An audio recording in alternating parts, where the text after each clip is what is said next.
Lesson से एक छोटा सा प्रश्न हल करेंगे। ये जो प्रश्न है, एक त्रिभुज का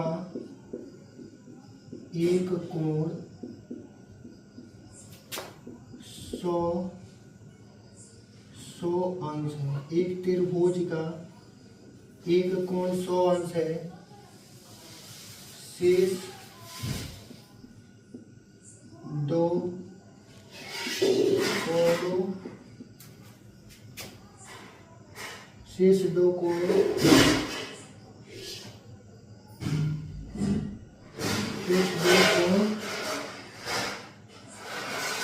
कोणों का मान ज्ञात कीजिए यदि उनका अंतर 40 है। यह एक छोटा सा प्रश्न है। इस प्रश्न में कहा है कि एक त्रिभुज का एक कोण यदि 100 अंश है, शेष दो कोणों का मान ज्ञात कीजिए यदि उनका अंतर 40 है। तो इस तरीके के प्रश्नों को कैसे हल करते हैं, पहले हम लोग समझते हैं कि यह क्या कहा है तक एक प्रश्न बोला है। एक त्रिभुज का एक कोण 100 अंश है। तो मान लीजिए त्रिभुज ये है और त्रिभुज में इसे क्या है कि ये त्रिभुज का नामांकन कर देते हैं, ABC लिख लेंगे। और त्रिभुज का एक कोण 100 अंश दिया है, तो कहीं भी हम 100 अंश लिख सकते हैं, चाहे B पे, चाहे C पे, चाहे यहाँ पे 100 अंश है। शेष दो कोणों का मान ज्ञात कीजिए। तो शेष दो कोण क्या हो सकता है, x और y। दो कोण का मान नहीं दिया तो x और y मान लेंगे, उनका अंतर 40 अंश है। तो पहले यहाँ तक समझने का प्रयास करेंगे।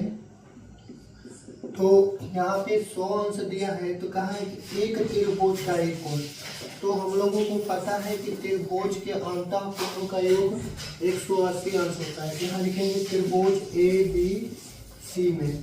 तो त्रिभुज ABC में देखें तो कोण A प्लस कोण B और प्लस कोण C बराबर 180 अंश लिख सकते हैं। ये तो त्रिभुज का नियम है, कोण A plus B plus C।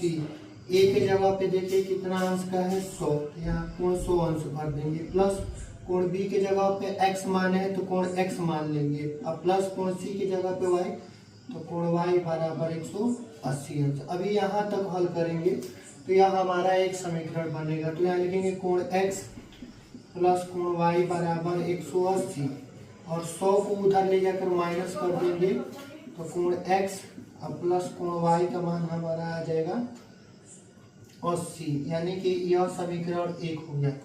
यहाँ तक जो प्रश्न कहा है उसका यह एक समीकरण हो गया। अब देखिए बोला है यदि उनका अंतर, मतलब जो शेष दो कोण बचा हुआ है उन्हीं का अंतर बोल रहा है। मतलब x और y का अंतर, कोण x और माइनस कोण y का अंतर पूछा है हमारा, कितना हो जाएगा, कोण x और कोण y का अंतर हमारा कहा है 40। तो यहाँ 40 लिख लेंगे, समीकरण नंबर 2 हो जाएगा।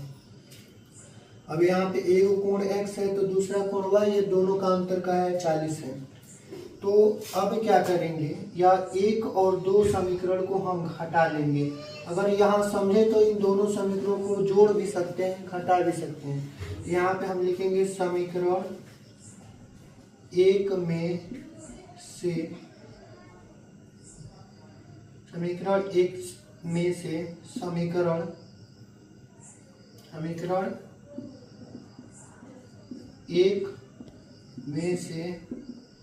समीकरण 2 को क्या करने पर, घटाने पर। समीकरण 1 में से समीकरण 2 को घटा दें, यहाँ लिख लेंगे कोण x प्लस कोण y। एक बार इस प्रश्न को नीचे लिख लेंगे, क्योंकि ये लैंग्वेज लिखे हैं उसके लिए।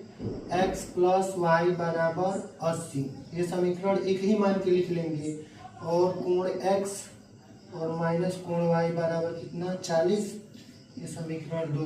अब घटाने का मतलब क्या होता है कि कभी कभी हम घटाते हैं तो हमेशा नीचे वाला साइन चेंज करते हैं। ये दोनों प्लस में है तो नीचे वाला प्लस में है तो यहाँ पे माइनस कर लेंगे, और यहाँ पे माइनस है तो यहाँ प्लस कर देंगे, और यहाँ प्लस छिपा रहता है तो माइनस, प्लस माइनस यहाँ कैंसिल हो जाएगा, और ये प्लस प्लस जोड़ेंगे तो 2y और बराबर, और देखिए घटाएंगे तो 80 में से 40 को घटा देंगे तो यहाँ पे बचेगा हमारा 40। ठीक है, अब क्या करेंगे, अब यहाँ y का मान ज्ञात करेंगे तो y बराबर 40 बटा 2y, गुणा में इधर भाग में तो 2 से 2 कटेगा तो y बराबर 20, यानी कि y का मान, एक कोण का मान पता चल गया।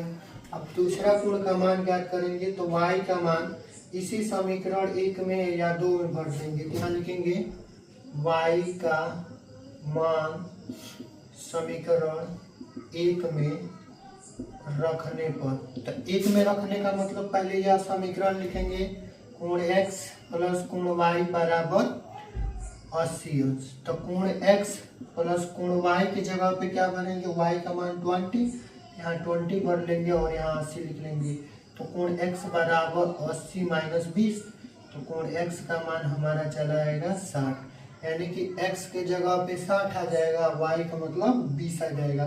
तो यह जो कहा है शेष दो कोणों का मान ज्ञात कीजिए, उसका मान यह आ गया। कोण एगो देखिए, एगो कोण यहाँ पे है x बराबर 60 अंश और y बराबर 20 अंश, यही दोनों शेष दो कोण है। बस इतना ही आज के लिए इस वीडियो में।